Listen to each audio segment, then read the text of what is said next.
Hello guys, welcome back. My name is Nathan and today we are going to be grading every single NHL team so far in the 2021 NHL season. Now we are basically halfway through this 2021 season and we've seen a lot of teams rise past expectations and some disappoint pretty majorly, but we're going to be going across every NHL team, grading them on how well they played this year, how good or bad they played according to expectations, and also how successful this year has been for each NHL franchise. So, what grade do I give your favorite NHL team so far this year, and what grade do I give the entire NHL, or every NHL team? Make sure you watch till the end for all the grades, all the rankings, and hit that subscribe button if you're new. Only 35% of the people that are watching these videos are actually subscribed, so join the Grad Gang for more hockey and rankings content just like this. Now, keep in mind with today's rankings and grades that it's not just based purely on records. It's based on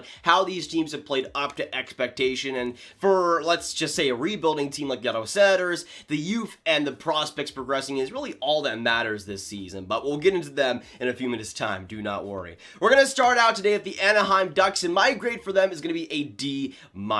In some respects, it has been a successful season for them. Guys like Max Comtois have really been a revelation this year, playing fantastic. Zegras has looked good in the NHL, Drysdale's looked fantastic in the AHL, and they've had some nice progression there. But in other respects, like Sam Steele and Troy Terry and some of the other young prospects that were supposed to make a big jump this year, that just has not been the case. Now going on to the Arizona Coyotes grade, this is a team that just in terms of the actual team itself wouldn't be that bad of a grade. They played pretty decent this year with a 10-9-3 record right now. Their points percentage is 19th in the NHL, which is not too terrible, but the off-ice stuff and all the craziness that's going on there with the financial turmoil they're going through and everything that was released with The Athletic as well, all the craziness in the organization kind of exposed there, I give them a D+, and I think that's giving them a little bit too much credit right now, but most of that is because the team's still performing well. Then going on to the Boston Bruins grade, though, this is a team that has looked fairly good this season. They're 7th right now in points percentage. They have a 12-5-3 record, 27 points in the season and 20 games played. So far for Boston, I'm going to give them a grade of an A. Now, it's not quite an A+ because I think there is still some kinks to work out there, but I think the Boston Bruins have played very well, all things considered.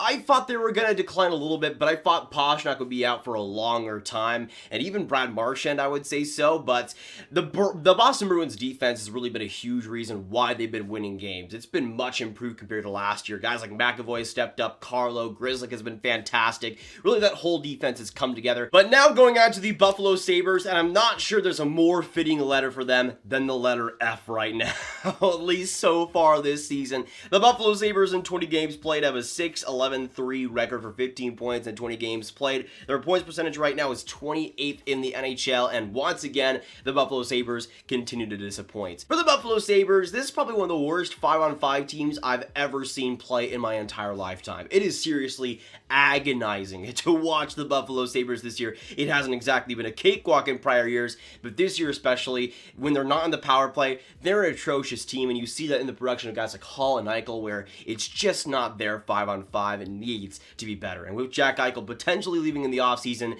the Buffalo Sabres aren't exactly in the greatest shape.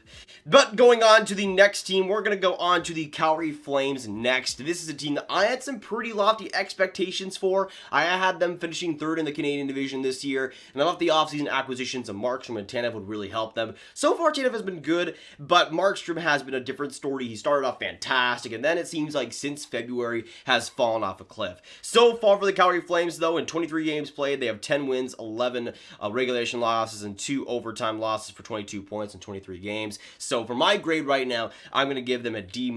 Just a disappointing season all around. But we're going to go on to the Carolina Hurricanes next, a team that has been soaring in the standings, and it's not really too surprising that Carolina is one of the best teams in the league once more, but they've been doing it in a very special way. When it comes to their overall record, they have 15 wins, 6 regulation losses, and 1 regular or overtime loss, 31 points in 22 games played. My grade for Carolina is going to be a straight A. For me, Carolina has looked very good. Their offense right now is 5th in terms of goals for per game, and it's not really too surprising that offense is amazing. So far, the goaltending hasn't been that bad. Reimers looks solid, and Nedeljkovic is really looking good for them. Next up, we're going to move on to the Chicago Blackhawks, and folks, we are finally at our first A+.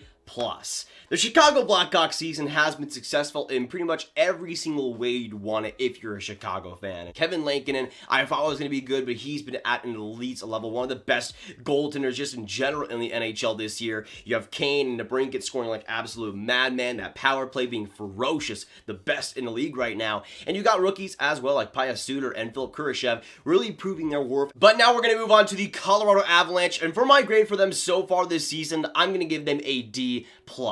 Now, Colorado has been disappointing this season. In terms of their record, they have a 12-7-1 record right now with 25 points in 20 games played. That's still a decent record, but compared to what Colorado was supposed to be, which I thought was a President's Trophy winning team, it is disappointing. But with Cale Makar playing up to Norris Trophy level, with Philip Grubauer looking fantastic as well, I think it's just a matter of time before Colorado finally turns that page and gets a big winning streak going. They'll be fine, and they'll be fine especially in this year's playoffs. Then going on to the Columbus Blue Jackets, and my grade for them this season, they're an interesting one because, I mean, just getting Patrick Laine by himself is pretty freaking sweet, but they've also had some problems just with winning in general and some major aggression as well. For the Columbus Blue Jackets, I'm going to give them a C-. Now, yes, Roslovic has been fantastic. Laine has looked solid, and just getting Laine by himself is great. But for Columbus, they've had some major regressions here. Both Seth Jones and Zach Werenski are having pretty much their worst seasons in their NHL careers, especially Werenski, who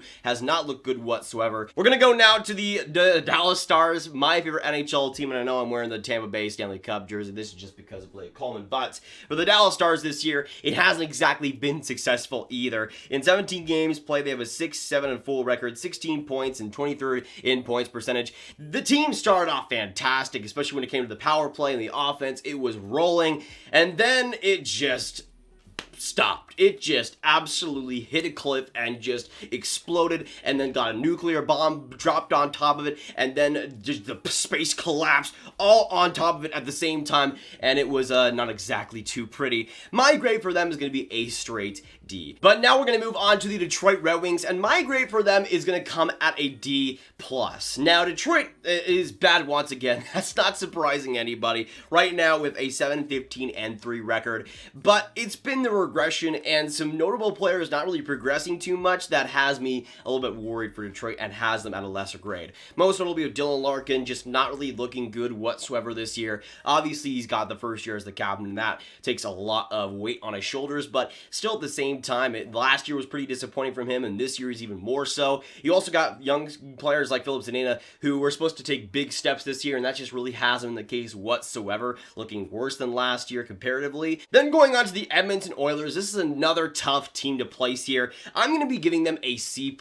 Obviously, they just lost 3 straight games to the Maple Leafs, and that was not pretty whatsoever, but I think the Oilers have some bright spots, but also some frustration there. Most notably, that defense. There is no reason why Chris Russell should be playing as much as he should over guys like Caleb Jones and Evan Bouchard, who have proved themselves so far, at least to me, as 2 players that have done pretty much everything better than Chris Russell so far. Yes, I'm not the biggest fan of Chris Russell, but the Oilers defense has been mismanaged this year, and if they can play the guys that actually should be deserved to be played, I think the Oilers should be just fine, and Mike Smith so far has not been that bad, which is pretty major for them too. And next up, we're going to go to the Florida Panthers grade, and for me, I'm going to give them a straight A+. Now, Chicago got an A+. I think Florida gets an A+ so far this season with how well they played. First things first, Barkov is back to his Selke Trophy level, which is fantastic. Huberdeau is scoring the lights out of everybody. Duclair and Verhaeghe have been wonderful on that top 6. The defense has been spectacular with guys like Ekblad and Uyghur once again fantastic, but players like Radko Gudas, who are having spectacular seasons, but also the goaltending. Drigger has been wonderful for the Panthers. Bobrovsky has been looking a lot better this past week, and if they continue that play, I think Florida will definitely be one of the better teams at the end of the season for sure. We're going to go on to the LA Kings and grade next, though. This is a team that, again, on the rebuilding side, need to see some big-time progression from the young players, but the progression has been good. Gabriel Velarde has looked solid. Cal Peterson has been wonderful in net, one of the more underrated goaltenders in the league so far this season. The defense has also been pretty solid. Olimata has looked solid. Mikey Anderson has looked pretty decent, and some other defensive side or younger players on the defensive side like Kale Clegg have looked right at home in the NHL level, which is definitely important. But you see in the AHL team how guys like Quinton Byfield, Akil Thomas have progressed.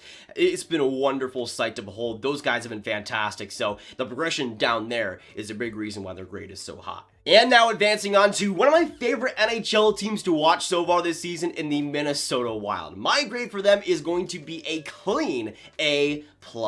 I have been enamored with the Minnesota Wild this season, with how much fun they've been able to be this season, with how much compete they've had in their game, and their overall team has played very good in a lot of key areas, I think, for them. Obviously, Kirill Kaprizov is the man. He's been the man for the Minnesota Wild, but there's been a lot of other players that have risen up, guys like Joel Eriksson who have been wonderful. Jordan Greenway's making amazing progression. That defense has looked very good as well. The goaltending has looked a lot more consistent lately, and Capo Kakkonen's playing out of his mind so far in February. There's been a lot of really good things for them. Now we're going to go on to the Montreal Canadiens. This was probably the hardest one to grade, because are we talking about January Montreal or February Montreal? That's a big difference. But if we take the whole season into account, I'm going to give Montreal a B-. In 21 games played, they have a 10-6-5 record, 25 points, and are 15th in terms of point percentage. Again, it's just what Montreal team we're actually looking like. I think the coaching change is a good move. I think Montreal will eventually get over this hump and start to win games, and I think that is a key thing. I think it will eventually start to come for Montreal. I like the style they play, and I like the players that they have there still, and I think that's a team that still, at the end of the day, is one of the better teams in this year's North Division. And now going on to the Nashville Predators grade, and I'm just going to give a little bit of spoiler alert, it's not exactly amazing. For my Nashville Predators grade so far this season, I'm going to give them a flat F. Now, personally, I did not have much expectations for the Preds this year. I saw them miss in the playoffs, but I saw them, I think I had them 5th in the Central. Still a team that I thought was going to be competitive, but not at the end of the day being a playoff team. But man, they have just been straight doo-doo so far this year. In 22 games played, they have a 10-12-0 record, 20 points, 24th in points percentage, and basically everybody that's not named Philip Forsberg hasn't been the greatest this year. But going on to the New Jersey Devils grade, this is another team that needed to see some big progression from the young players, and they've definitely seen that so far this year. I'm going to give them a B+ grade. So far in terms of record, they have a 7-9-2 record, 16 points in 18 games played, but every player that they needed to actually progress this year has pretty much done that. Jack Hughes has looked like a completely different player compared to last year. Pavel Zacha has looked brilliant so far, especially recently. He's looking great on the offensive side of things, which is huge for them. You got guys like Ty Smith, who offensively, at the very least, have looked spectacular for them. Then we're going to go on to the New York Islanders grade, and honestly, I'm going to give them a A-. Now, I think the Islanders, especially from the start of February, have looked pretty great, personally. Now, the Islanders were a team that I think I just had missed in the playoffs by like a point or two. So far, they've been proving me wrong in that respect, but it's been the defense, it's been Semyon Varlamov, and it's been also guys like Nick Leddy having really underrated seasons that have propelled the Islanders to a pretty solid playoff spot thus far. But now we're going to go on to the New York Rangers, and my grade for them is going to be a straight D. Now, I'm factoring in the off-ice stuff, the chaos there, and the on-ice stuff. If we're just going on the off-ice stuff, it's an F. If we're going on the on-ice product and the progression we've seen in the young players, then it's a lot higher of a grade. But with the whole Artemi Panarin situation, with all the fake news there coming from Russia, I'm hoping that he's able to stay safe there first and foremost. But you all had also the Tony DeAngelo situation that ended up being very ugly, and that whole chaos there.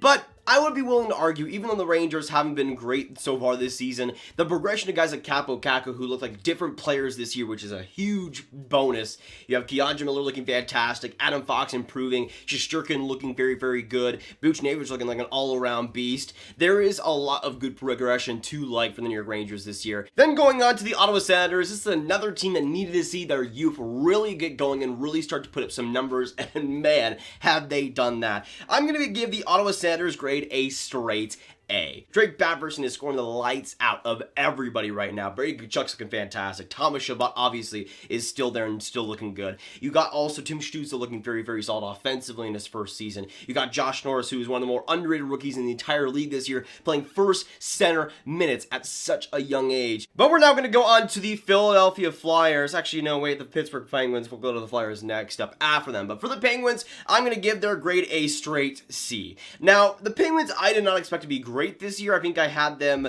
3rd or 4th in the East Division, and they've been okay this year. A 12-8-1 record, 16th in terms of point percentage. The offense has still been very, very solid. The defense has had some spottiness, most notably John Marino kind of regressing so far this year, but the goaltending has left some to be desired. Tristan Jarry has looked better lately, but the season overall has not been good whatsoever compared to last year. Once that starts to get going, though, I think the Penguins will be better, and that offense is still very, very solid so far. And now we're going to move on to the other team in the Battle of Pennsylvania and the Philadelphia Flyers, and my grade for them is going to be a straight B. Now, the Flyers have still looked pretty good this year. They're 9th in points percentage, and right now their record is 11-5-3, 25 points in 19 games played. Not too bad. The big thing has been Carter Hart's just not really being good this season. Good news is that Brian Elliott has been wonderful. The offense has been great, and guys like James Van Riemsdyk and Joel Verby absolutely exploding for them. There's still a lot to like for Philadelphia, but there is still a lot of room to grow, and I think Philadelphia has a lot more wins in them, especially if the goaltending is a lot more consistent. Then going on to the San Jose Sharks, my grade for them is going to be a D-. I'm going to put it blatantly. Somehow the San Jose Sharks have had a worse season compared to last year, and I really didn't think that was possible for the San Jose Sharks. Now, I didn't see them making the playoffs this year, but I expected them to improve, and so far that's just not been the case in any category. In some respects, guys like Couture and Evander Kane looked pretty good. Myers looked okay. LeBancs looked solid.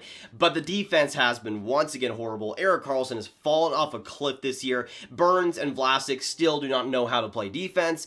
And, well, Vlasic knows, he just can't anymore. And the goaltending has been flat out horrible. Dubnyk started off decent, but since then he's been terrible. And Martin Jones is, Martin Jones. And now going on to the St. Louis Blues grade for this season. This is a team that's looked still pretty solid. 13-8-2 in record, 13th in terms of point percentage. Right now I'm going to give the St. Louis grade a straight B. There's been some really solid progression for them. Jordan Kyrou has looked spectacular, but the goaltending has been a little bit of a mess. Jordan Binnington started off okay, but he's just not really been up to a level that we have expected to see since his cup run, and obviously the year before that was not the greatest, or the year before this season was not the greatest, and this year I think is kind of continuing that. Also, Ville Husso has gotten a lot of games played and just not been good whatsoever, and I think the goaltending has been a big weakness. Then going on to the Tampa Bay Lightning grade so far this season. Right now they place 2nd in terms of point percentage, and right now in terms of record have a 15-4-1 record, 31 points in 20 games played.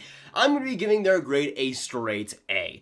It's not an A+, and I'll explain why. First things first, Andrei Vasilevskiy, as it stands right now, should win the Vezina Trophy. Where just in all areas, he's been straight fantastic. I think the defense has taken a little bit of a step back, it seems. They're still solid, and the offense is the Tampa Bay offense. Still fantastic, and still one of the best teams in the NHL this year. But we're going to go on to a team that is better than them so far this year in points percentage, better than them in the record, and is the #1 team in the standings right now. We're going to go on to the Toronto Maple Leafs, or the Toronto Maple Leafs, whatever you want to call it. When it comes to Toronto, in 24 games played, they have an 18-4-2 record, 38 points so far, and they've looked like a dominant team thus far in this season, and there's a lot of key reasons why. It's not just the offense, guys like Matthews and Marner leading the way, which, by the way, they've been fantastic, and the depth has been fantastic for them. It's been the defense that's been really, really good. Guys like Brody have been looking great. Hull's looked great. The goaltending has looked much improved this week so far too. But we're going to go from a Toronto team that has an A+ to the Vancouver Canucks. The Vancouver Canucks, where to start here? Well, let's just start with them getting a flat F. Let's be honest. Now, I did not expect the Vancouver Canucks to be good this year. I had them 5th in the North Division, but man, is the Vancouver Canucks team hard to watch. I thought Elias Pettersson, Quinn Hughes, Brock Besser were going to have elite seasons, look better than they did last year. That has not been the case, especially with guys like Elias Pettersson and Quinn Hughes just not looking like their true selves. You have the goaltending, which I thought was a big regression, and it so far has been. But with that Vancouver rant out of the way, we're now going to go to the Vegas Golden Knights grade, and the Golden Knights have played very well this season. Some more exquisite analysis coming from me very soon, don't you worry. With Vegas, I'm going to give them a straight grade of an A. Right now, the Vegas Golden Knights have played very, very solid overall as a team. Stone and Pacioretty, as I explained in the duo video, have been elite together, and that continues to be the case. But the goaltending of Marc-Andre Fleury is the biggest difference with this team. Fleury is playing up to Vezina Trophy level. We're going to go on to the Washington Capitals now, and my grade for them is once again going to be an A. Now, they've been super inconsistent. They start off amazing, then just crash, and then now they're on like a 4-game winning streak or something. Right now, they have a 13-5-4 record, 30 points in 22 games played, but in a lot of respects, I think they have looked decent. The defense has looked decent so far this year, and the offense, the guys like Backstrom and Ovechkin and TJ Oshie and Verona and the stars being there, it's not really too surprising. The offense is great. It's the Washington Capitals, but they continue to be fantastic and consistent as well in that regard. But we're now going to go on to the final team in the Winnipeg Jets, and we're going to go to yet another straight A. The Winnipeg Jets have played pretty well according to my expectations. I did not have them making the playoffs this year, and so far they have proved me wrong a little bit in that way. I thought the defense was still going to be a little bit of a lacking points, and so far it hasn't been amazing, but they have played about as well as they can, I think. But the goaltending has been spectacular. Hellebuck has been great, Brossoit has been fantastic, and the offense and guys like Scheifele, guys like Wheeler, Connor, Ehlers, and now added Pierre-Luc Dubois, it's not a surprise that Winnipeg is playing well at the start of the season. I think they will regress a little bit throughout the rest of it, but so far, not really too many complaints, and the goaltending, once again, is at a stellar level. But that'll be it for today, guys. Thanks so much for coming in. If you enjoyed, hit that subscribe button, hit that like button, hit that notification bell. Comment down below what you agree and disagree with my grades, and let me know what grade would you give your favorite NHL team. Share this video with your friends, get the grades out there, and click on this card for all my hockey rankings content and right on one playlist. My name is Nathan. Thanks so much for tuning in, and I'll see you in the next video or stream. Goodbye.